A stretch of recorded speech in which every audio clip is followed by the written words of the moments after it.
સ્થાનિક સ્વરાજ્યની ચૂંટણીનું વાતાવરણ ચાલી રહ્યું છે અને વડોદરા શહેરમાં પણ 26 એપ્રિલ 2026ના રોજ વડોદરા મહાનગરપાલિકાની ચૂંટણી યોજાશે।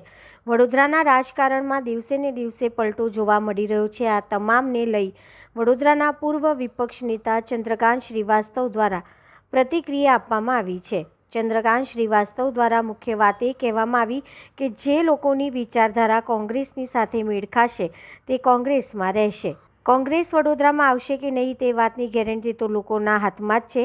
તો સાંભળો શું કીધું ચંદ્રકાંત શ્રીવાસ્તવ ભત્તુભાઈએ। સ્થાનિક સ્વરાજ્યની ચૂંટણીનું વાતાવરણ ને વડોદરા મહાનગરપાલિકામાં 26 એપ્રિલ એટલે કે 26 એપ્રિલના રોજ યોજાશે વડોદરામાં સ્થાનિક સ્વરાજ્યની ચૂંટણી ને એને લગતા અલગ અલગ પલટો જોવા મળી રહ્યો છે। વડોદરાના રાજકારણમાં પણ અલગ અલગ પલટો જોવા મળી રહ્યો છે। દરરોજ સમાચાર સામે આવી રહ્યા છે, પણ આજે અમારી સાથે ચૂંટણીને લઈને, સ્થાનિક સ્વરાજ્યની ચૂંટણીને લઈને પૂર્વ વિપક્ષ નેતા અમારી સાથે જોડાઈ ગયા છે। એમની સાથે જ આપણે વાત કરીશું। ભત્તુભાઈ, કઈ રીતે શું કહેશો? કોંગ્રેસમાં કેવું વાતાવરણ છે? લોકોનો કઈ રીતે પ્રતિસાદ મળી રહ્યું છે? લોકોનો પ્રતિસાદ જોવું હોય તો પછી લોકોની વચ્ચે જવું પડે। અમે તો કહીશું કે ભાઈ આ બધું વોટ અમને મળશે। કોઈ ઉમેદવાર એવું કહેશે કે હું હારી રહ્યો છું કે જીતી રહ્યો છું, પણ સવાલ એ છે કે લોકોની વચ્ચે, કારણ કે તમે ચોથી જાગીર છો, ખરેખર તો તમારે લોકોએ જઈને વચ્ચે પૂછવું જોઈએ કે ભાઈ શું લાગે છે અથવા કોણ જીતશે। એ લોકો નક્કી કરે છે, કારણ કે લોકોથી પ્રતિનિધિ બને, પ્રતિનિધિ લોકો ના બને, લોકોથી સરકાર બને, સરકારથી લોકો ના બને, લોકોથી પાર્ટી બને, પાર્ટીથી લોકો ના બને। એટલે માલિક લોકો છે અને એ નિર્ણય કરશે। માલિક લોકો છે ને એ નિર્ણય કરશે। સરસ વાત કીધી તમે। તો તમને શું લાગે છે હવે કોંગ્રેસને કેટલી સીટ્સ મળશે આ ફેર?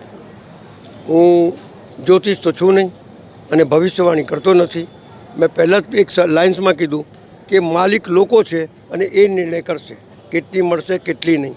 પણ હા, એટલું ચોક્કસ છે કે એમના 31 વર્ષના શાસનથી લોકો કંટાળ્યા છે અને લોકોને એમની જૂઠા વાયદાથી સમજ પડવા લાગી છે કે આ લોકો હંમેશા જૂઠ બોલે છે, કારણ કે આ વડોદરા નહીં રહ્યું, ખડોદરા થઈ ગયું છે, મચ્છર નગરી થઈ ગઈ છે, પૂર નગરી થઈ ગઈ છે। એટલે લોકો કંટાળ્યા છે। એટલે લોકોનો જે નુકસાન થયું છે અને જે શાખ વડોદરાની હતી એ શાખ તૂટતી જાય છે, એટલે લોકો એના ચોક્કસ કંઈ ને કંઈ પરિવર્તન માગે છે। લોકો પરિવર્તન માંગે છે ને ક્યાંક ને ક્યાંક કોંગ્રેસ પાર્ટીમાં પણ પરિવર્તન જોવા મળ્યું છે। અમુક કાર્યકર્તાઓ કોંગ્રેસમાં જોડાયા છે, એના વિશે શું કહેશો? અને ખાસ કરીને એ લોકો જીત્યા પછી ભાજપમાં નહીં જાય? જો ભાઈ, લોકશાહીનો મતલબ શું થયું? લોકશાહીનો મતલબ એ છે કે પોતાનો નિર્ણય પોતે લઈ શકે છે। જે વિચારધારાથી સંકળાયેલો હશે એ નહીં જાય, અને જે વિચારધારાથી એને સ્વાર્થથી સંકળાયેલો હશે એ જઈ શકે છે। એટલે કોઈ જશે કે નહીં જશે એની ભવિષ્યવાણી નથી કરતો, પણ કોંગ્રેસ પાર્ટીની વિચારધારા જોડે સંકળાયેલો વ્યક્તિ કદાપી નહીં જાય। પણ જો જીત્યા પછી એ લોકો ભાજપમાં નહીં જાય, તમે એવું કીધું, પણ એના માટે કોઈ રણનીતિ છે કે એવું પક્ષ પલટો નહીં કરે? પક્ષ પલટો કરે તો હવે કાયદો એવું છે કે એને પહેલાં તો રાજીનામું આપવું પડે, રાજીનામું ઓટોમેટિક થઈ જાય અને ફરી ચૂંટણી લડવી પડે। એટલે એવી જોખમ કોઈ એકદમથી ના લે, સમજ્યા? જોખમ ક્યારે લે?